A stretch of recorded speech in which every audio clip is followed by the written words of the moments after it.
Bom dia a todos, bom dia a todas, bom dia para você que está nos assistindo pela Pop TV em Sobradinho e Porto Alegre, ou nos escuta pela Cultural FM em Santa Catarina e no Rio Grande do Sul. Muito bom dia também para você que está nos acompanhando pelos canais do YouTube. Aproveita que você já está aí e já sabe, né? Curte, comenta, compartilha, se inscreve no canal, porque isso ajuda a gente a amplificar o alcance aqui dos nossos programas do ICL Notícias. Sejam todos muito bem-vindos e bem-vindas a mais um ICL Mercado Investimentos. Hoje, sexta-feira, dia do quê? Acho que vocês estão com saudade dela. É a Sexta de Arromba, mas eu não vou contar qual é o tema da Sexta de Arromba de hoje. Vou começar já pelos destaques do nosso dia, para a gente ver o que a gente vai conversar aqui no nosso programa, quais são os principais assuntos que tem a divulgação, que estão sendo discutidos hoje. E o primeiro deles é o nosso fechamento, como sempre. Ontem a Bolsa deu uma respirada, trouxe um certo alívio, recuperou parte das perdas, mas nada que pudesse mudar o cenário da semana por enquanto. E o movimento, como está falando aqui a nossa manchete do iclnoticias.com.br, foi impulsionado pelo alívio no cenário internacional e eu vou explicar um pouquinho para vocês quais foram as repercussões disso ontem no mercado financeiro aqui e lá fora. Além disso, a gente vai comentar com vocês a pesquisa mensal de serviços. Serviços mostram uma trajetória um pouco preocupante, porque o setor recuou 1,2% em março, ainda acumula alguma alta em relação ao ano anterior, mas a gente já começa a ver uma trajetória de queda nos 12 meses e até voltamos para patamares piores em relação ao período pré-pandemia. Então um mês, mais um mês de fraqueza nos serviços, mostrando que os efeitos, principalmente da taxa de juros, já começam a afetar os setores urbanos da economia, como se esperava, né? Diminuindo a atividade não só dos serviços, mas afetando o varejo, a indústria e a economia de forma geral. A gente sabe que efeitos de taxa de juros na economia levam meses, não são de última, né? Não são logo evidentes. Eles podem levar um médio prazo ali para começar a mostrar as suas garrinhas. E esses efeitos já começam a aparecer. E a gente vai falar também de um assunto que ontem voltou à pauta, que é o fim da escala 6x1, mas que começam a aparecer alertas que existem jabutis sendo embutidos nessa PEC. Então a gente vai falar quais jabutis são esses, né? Não espanta ninguém que o Centrão e a direita estão tentando colocar coisas que descaracterizem o projeto inicial e a gente vai comentar quais são esses alertas e o perigo para o trabalhador em relação à inserção desses jabutis. Para não perder tempo, já vamos passar pela nossa agenda, que hoje na sexta-feira está em clima de sextou, porque ela está bem curtinha. Vamos lá, às 9 horas da manhã, como já adiantei para vocês, saiu a pesquisa mensal de serviços. Essa divulgação é feita pelo IBGE. Às 10h15 nos Estados Unidos também teve produção industrial, o dado econômico é importante para ver a resiliência, a força da economia dos Estados Unidos, algo que está sendo bem acompanhado de perto. Às 13 horas, depois do almoço, sai o PIB do primeiro trimestre preliminar da Rússia e às 13 também na Colômbia tem PIB do primeiro trimestre. Os dois países divulgam o PIB, mas Rússia ainda de forma preliminar. E às 2 horas nos Estados Unidos, para fechar aqui nossa agenda, tem poços e plataformas em operação. Lá nos Estados Unidos, então, um dado que traz esse olhar para o mercado de petróleo, que também tem sido bem relevante nesse momento, não só de crise do petróleo, de um choque de oferta, problemas na logística por conta dos conflitos, mas também em um momento que o petróleo volta para a centralidade no governo de Donald Trump. Então aqui, para fechar a agenda, dados de petróleo nos Estados Unidos. Como eu falei, a agenda já está sextando, né? 2 horas, semana encerrada para a agenda de hoje. Não tem grandes condutores, além da produção industrial lá nos Estados Unidos e a mensal de serviços aqui, mas, como eu sempre falo, esses dados podem ir para o segundo plano caso haja qualquer mudança em relação aos conflitos, qualquer pronunciamento em relação ao cenário e à tensão internacional. E eu quero convidar vocês a participarem aqui da nossa enquete. A enquete que está no Papo Legal e no nosso YouTube também, você pode participar nos dois. Hoje a gente fez uma enquete única para ver aí o posicionamento de vocês em relação à PEC do fim da escala 6x1 e os possíveis jabutis que podem entrar aí no meio. Então você apoia o fim da escala 6x1, mesmo com os jabutis incluídos na proposta? Sim, tem mais bônus do que ônus, quase que tu fale. Não vai piorar a proposta. Acho que sem jabutis nem passa. Então essa enquete já está rolando lá no Papo Legal e está aqui no nosso YouTube também, no nosso canal. Você pode participar nos dois e no final a gente traz os resultados para vocês. Então a nossa sala, só para quem está nos acompanhando aí ainda não entrou, entra lá, que é a Mercado e Investimentos Real Oficial. É a mesma que está aqui na tela, rolando para vocês. Bastante gente já movimentando aí as salas. O DJR perguntou quais seriam os jabutis. A gente vai contar daqui a pouquinho para vocês. Mas antes, vamos falar do fechamento de ontem, que mostrou alguma trégua. Ontem a nossa bolsa subiu, trouxe um pequeno alívio e aliviou mesmo as quedas da semana, mas ainda a gente caminha para outra semana negativa, até porque as quedas foram muito bruscas e as altas não acompanharam esse movimento. Então, vou colocar aqui na tela até para vocês já irem acompanhando. A bolsa subiu 0,72, foi aos 178.366 pontos e o dólar caiu abaixo dos R$5 novamente a R$ 4,98, caiu 0,45. Lá fora, o dia também foi positivo, então a gente vê que é um movimento mais global, um movimento mais generalizado de otimismo.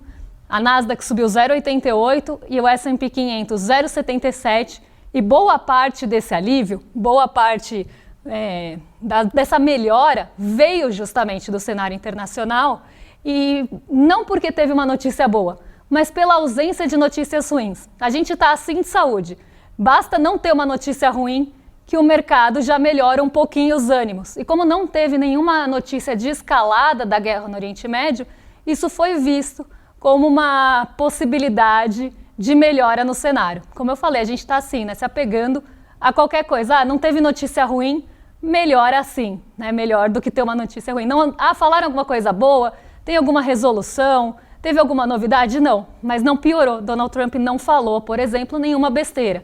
Então isso já é suficiente para o mercado acalmar um pouco. Mas outro fator que também ajudou a acalmar esses ânimos foi o encontro entre Donald Trump e o Xi Jinping na China. Então esse encontro também acabou acalmando um pouco esse nervosismo que a gente vinha acompanhando, até pelo tom de conversa que não foi um tom muito duro de nenhum dos lados.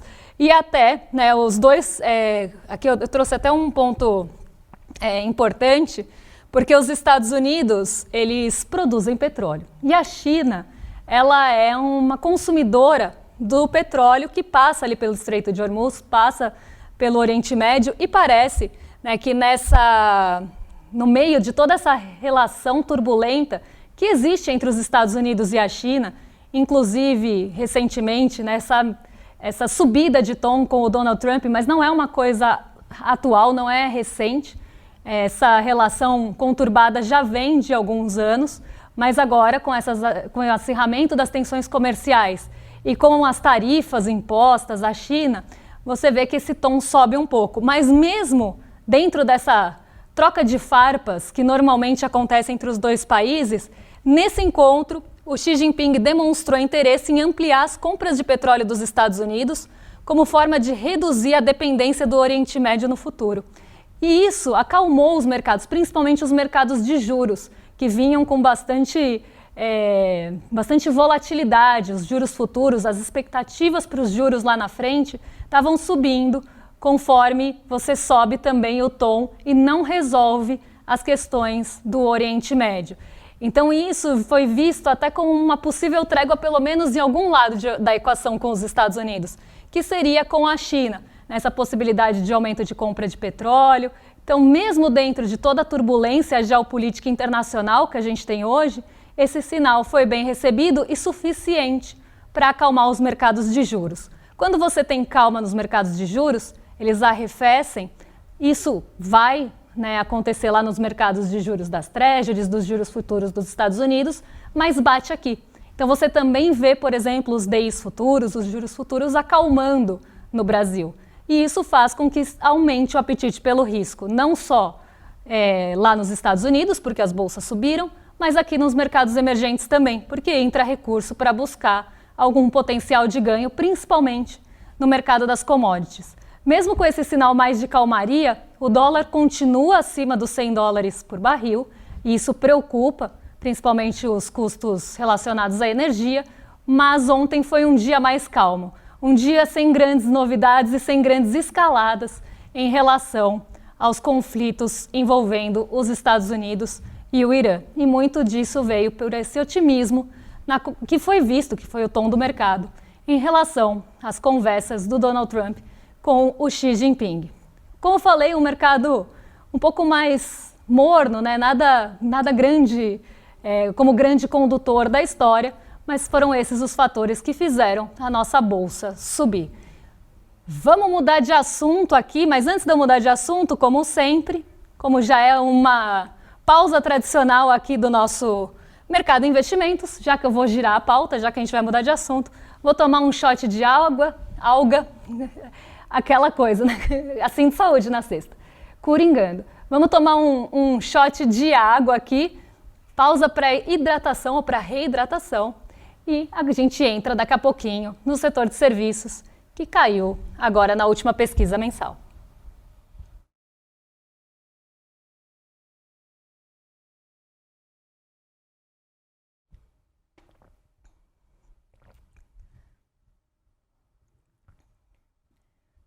Hidratada, vamos falar então do setor de serviços que recuou em março, mas ainda acumula alguma alta em relação a 2025. O principal fator aqui que a gente precisa se preocupar é a trajetória de queda que a gente vem acompanhando no setor de serviços ao longo do tempo, porque aí a gente começa a ver o declínio no acumulado em 12 meses, justamente porque o setor está perdendo fôlego em relação a alguns meses. Agora a gente não perdeu, mas muitas vezes a gente perde fôlego em relação ao período anterior. E isso vai fazendo com que o acumulado em 12 meses se deteriore. Ele começa a mostrar ou estagnação, né, ou crescimentos muito pequenos, justamente porque a gente não consegue manter, né, o ritmo de atividade no setor. E isso eu falo de qualquer setor da economia urbana. A indústria está na mesma situação delicada, o comércio não está em situação diferente, por mais que a gente tenha um mês bom, um outro mês ali que pode se sobressair frente aos outros meses, essa exceção, ela não muda a trajetória, ela pode só dar algum fôlego ali. E o setor de serviços está na mesma situação. Lembrando que o setor de serviços é muito importante para a economia brasileira e tem um peso bastante grande no PIB. Então essa fraqueza, ela pode começar a trazer sinais de alerta para a nossa economia e isso deveria, em tese, ser levado em consideração, inclusive para as decisões de juros. Afinal, nem só de controlar a inflação vive o Banco Central. Ele precisa equilibrar vários pontos quando toma suas decisões de política monetária. Vamos colocar aqui, já para não perder tempo, o gráfico de variação em relação ao mês passado, em relação ao ano passado, e depois a gente entra nessa trajetória, a gente entra nessa variação. Pode deixar o que estava mesmo, a gente passa por ele rapidinho e depois vai aqui para a trajetória. Em relação a fevereiro de 2026, então o mês passado a gente teve queda de 1,2, mas o mês de março subiu em relação ao mês de março do ano passado, subiu 3%. O acumulado de janeiro a março, só considerando os 3 primeiros meses aqui, a gente ainda tem também uma alta de 2,30, mas reparem que no acumulado de 12 meses, a gente tem uma alta de 2,80, muito próxima de 2,30. Então a gente teve alguns meses realmente que trouxeram esse fôlego para o setor de serviços, principalmente no começo do ano. Aí sim, vamos para o próximo, porque aí dá para explicar um pouco melhor o que a gente está falando aqui.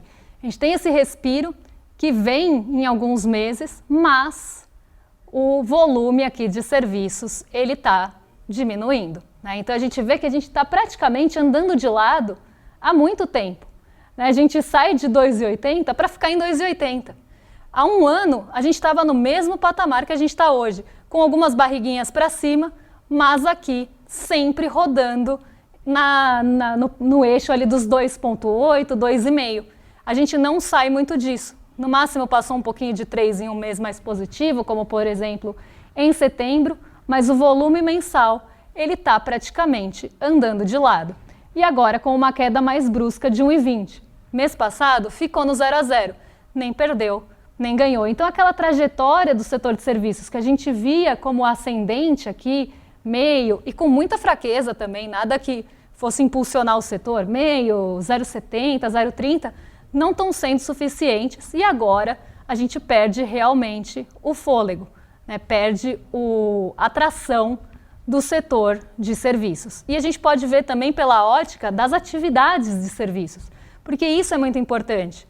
Dentro dessa queda de 1,2, quem contribuiu com a queda? Né? Que serviços que tiveram recuo na prestação? Será que são os serviços prestados às famílias, mostrando que as famílias estão em situação difícil para escolher se consomem, por exemplo, no varejo ou se vão consumir os serviços? Será que são serviços prestados às empresas que caíram nesse mês? Ou será que foi uma queda generalizada?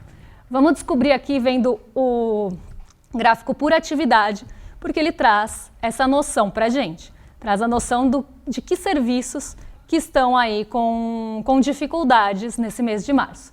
Vou colocar aqui para vocês acompanharem comigo, mas vou abrir aqui também. Aqui já abriu. Vamos lá. Serviços prestados às famílias caíram 1,5% nesse mês. No acumulado em 12 meses ainda tem uma trégua aí, ainda está um pouquinho positivo.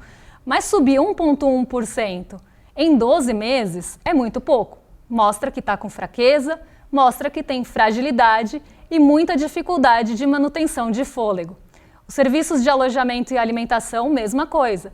Caíram nesse mês e nos 12 meses estão com um acumulado aí muito pequeno, né? O que a gente tem, por exemplo, de acumulado que ainda resiste? Os serviços de informação e comunicação, com 5,5% de alta em 12 meses e 0,9% de queda no mensal. Então, apesar da queda, tanto os serviços de comunicação quanto os de tecnologia da informação caíram esse mês, mas ainda tem um acumulado que mostra fôlego, mas esse fôlego está diminuindo, acompanhando a trajetória dos outros serviços também. Os serviços técnico-profissionais aqui, que normalmente são serviços técnicos prestados ou a empresas, enfim, a gente tem aqui uma queda de 4,1% em março, mas um acumulado que ainda também está positivo, mas mostrando que vem enfraquecendo também. Então, qual é a grande questão aqui dos serviços? Os outros serviços caindo 2% e com o acumulado praticamente zerado. Qual que é a grande questão aqui?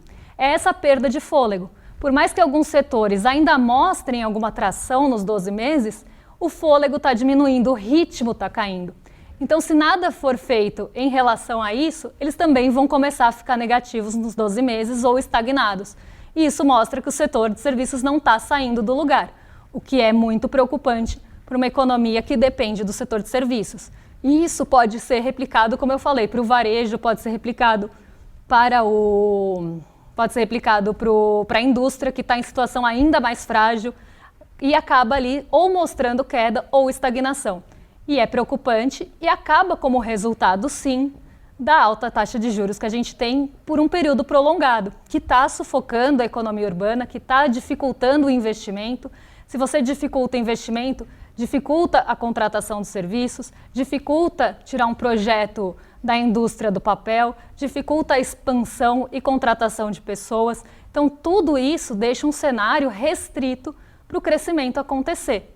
E enquanto a gente tiver essa taxa de juros que perde em várias questões, não só de você imaginar uma demanda futura menor, ou de você comparar o quanto você ganha na renda fixa, por exemplo, sentado num título, compra o título e espera, né? vai para o juros rentista ali, e colocar o seu dinheiro em risco na produção, você precisa ganhar mais do que a taxa de juros te oferece hoje.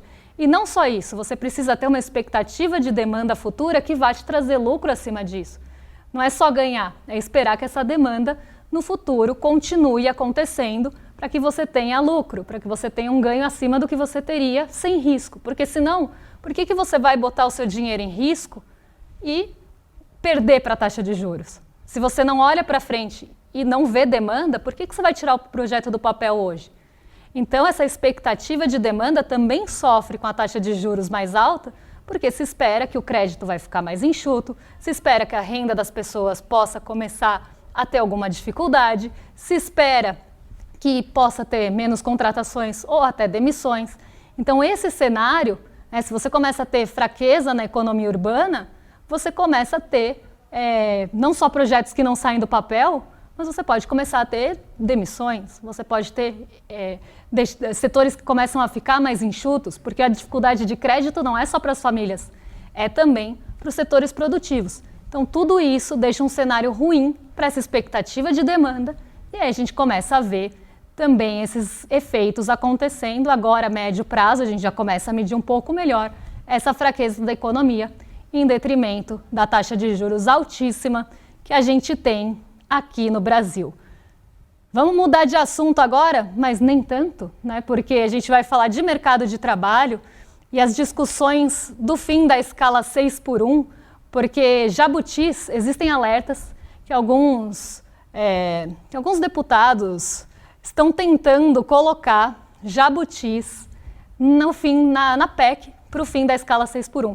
Jabutis esses, vocês vão falar, jabuti, o que é jabuti? Primeiro, jabuti são aquelas propostas que são colocadas ou algumas sugestões, né, que são apresentadas para serem votadas junto com uma matéria e que normalmente não tem a ver com aquela matéria.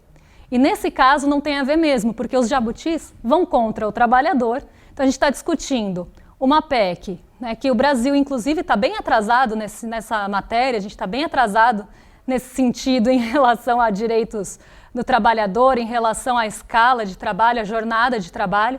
O Brasil está bem atrás nessa discussão, isso é amplamente conhecido, não só aqui, mas fora também. E ainda tem gente que quer colocar mais atraso. Então a gente tenta votar uma coisa para melhorar a vida do trabalhador, mas sempre tem aqueles que querem defender o lado mais forte da equação, o lado mais forte da corda, deixando mais uma vez o trabalhador em situação fragilizada. A gente separou para vocês quais são esses jabutis, então já respondendo a dúvida aqui do Papo Legal, a gente separou quais são esses principais jabutis para vocês ficarem tão atônitos quanto eu. Vamos lá, vamos colocar aqui. Por que querem colocar desoneração de folha? Isso já é até sabido, conhecido, algo que é bem curioso também, porque no passado, quando se fez desoneração de folha, foram analisar os setores que tinham e os setores que não tinham. E pasmem vocês, os setores que tiveram desoneração de folha não contrataram mais, que era proposta.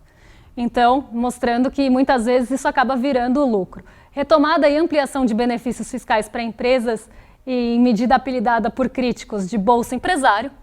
A flexibilização das jornadas. Possibilidade de ampliar jornadas diárias por meio de acordos coletivos, abrindo espaço para a expansão do modelo 12x36. Inclusive, a flexibilização das relações de trabalho e do enfraquecimento da possibilidade ali de você negociar, né, como se fazia antes da reforma trabalhista, né, que joga isso como uma responsabilidade do trabalhador, e a gente sabe que o trabalhador não tem essa força para negociar, as negociações poderiam ficar limitadas e abre espaço para essa flexibilização. Outra coisa horrorosa que está sendo colocada aqui é o regime diorista, né, de você trabalhar ali por horas e ser contratado por horas, e hora efetivamente trabalhada com direitos calculados de forma proporcional. Isso seria um artifício para diminuir a remuneração,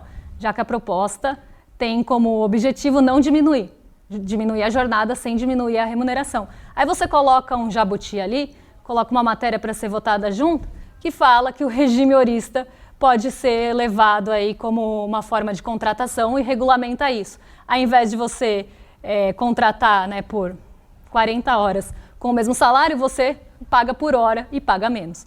Outra coisa que apareceu aqui contratos PJ, né? Isso também apareceu como uma proposta dos jabutis, então de blindar juridicamente os contratos via pessoa jurídica, então migrar, né, para pessoa jurídica, limitação da atuação da Justiça do Trabalho, deixando mais difícil a Justiça do Trabalho e endurecimento das regras para as ações trabalhistas.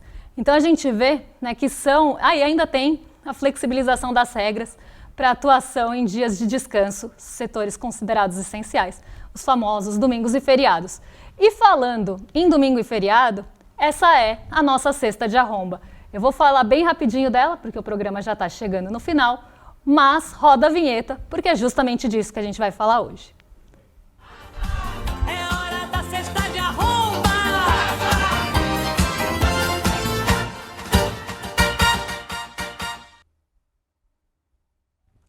Cesta de arromba, vamos cestar aqui com esse show de horrores que tem sido a discussão que rolou nas redes essa semana, e eu vi 2 vídeos em relação a isso.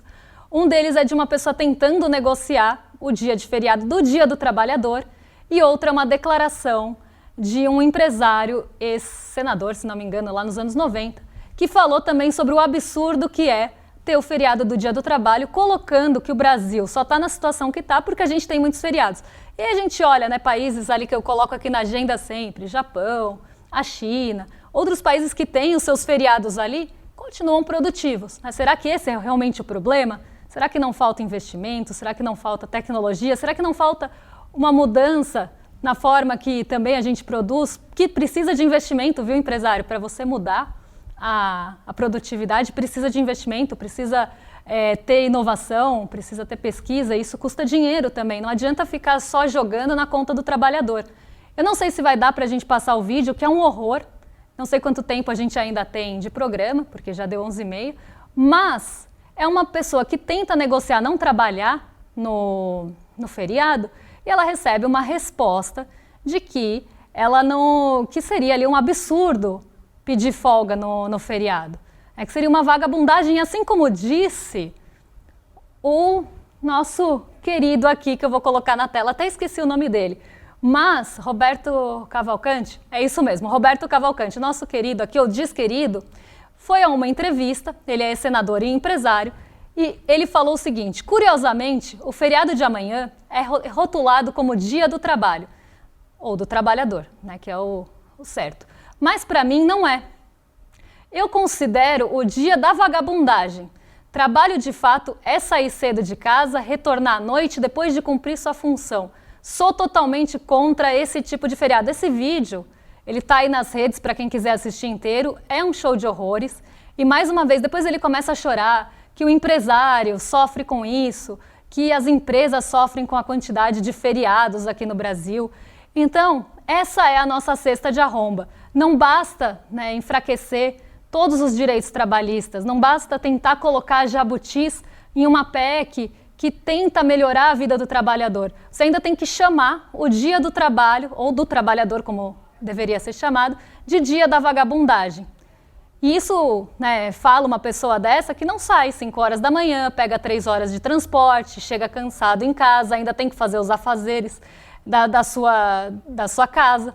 Então aqui a gente vê que essas pessoas são completamente desligadas da realidade e que por elas a gente estaria no regime de escravidão, se possível, né? Quanto mais você explorar o trabalhador, esmagar o trabalhador e extrair valor dele, para esses empresários melhor. É como se a gente fosse um recurso a ser usado até a exaustão e depois você descarta, como qualquer outro material básico. É assim que é visto o trabalhador aqui no Brasil, em relações que ainda são muito pautadas por um regime que teve no passado, o regime escravocrata como base aqui do desenvolvimento do país. Eles adorariam que a gente estivesse nesse movimento ainda, nessa forma de serventia, né? Sempre ali, como se a gente estivesse fazendo, né? Como se eles estivessem fazendo um favor empregando, não que é uma relação de trabalho, uma prestação de serviços. E essa é a distorção que a maioria das pessoas tem, que a gente vê quando são faladas esse tipo de coisa. Vou trazer aqui o resultado da nossa enquete rapidinho, porque os rolezeiros de plantão daqui a pouco vão me xingar, Você apoia o fim da escala 6x1 mesmo com os jabutis incluídos? Sim, tem mais bônus do que ônus, 6%. Acho que sem jabutis nem passa, 19%. E não, vai piorar a proposta. E essa é justamente a preocupação em relação a esses temas que estão sendo colocados. E agora eu venho, e no YouTube o resultado foi o mesmo, tá? Só com proporções diferentes. A gente teve 466 votos por lá. Agora eu vou passar para os nossos rolezeiros, mas eu tenho breaking news aqui. Parece que a gente teve o fim do relacionamento entre Virgínia e Vini Júnior. Será que o mercado reagiu a isso? O mercado reage mal ao término de Virgínia e Vini Júnior. Claro que isso é uma brincadeira, mas já deixa aí o temperinho para o nosso rolê ICL que vem na sequência com William De Luca e Guga Noblat. E eu volto na segunda-feira para falar do que mexe com a nossa bolsa, com o nosso bolso e com as nossas vidas. E hoje tem Lucas Rocha com eles. Um beijão e até lá. A ditadura manteve esse segredo por mais de 60 anos. Um coronel que se escondia sob o codinome Dr. Bruno. Nomes, valores e operações que terminaram até com o estupro. Documentos que descrevem a estrutura criada para centros clandestinos de tortura e assassinatos de presos políticos. Tudo isso cometido pelos bandidos de farda. O ICL vai revelar uma série de crimes da ditadura em uma investigação conduzida por mim e pelos jornalistas Igor Mello e Chico Otávio. Participe da estreia do mais novo original do ICL, domingo 17 de maio, às 8 da noite.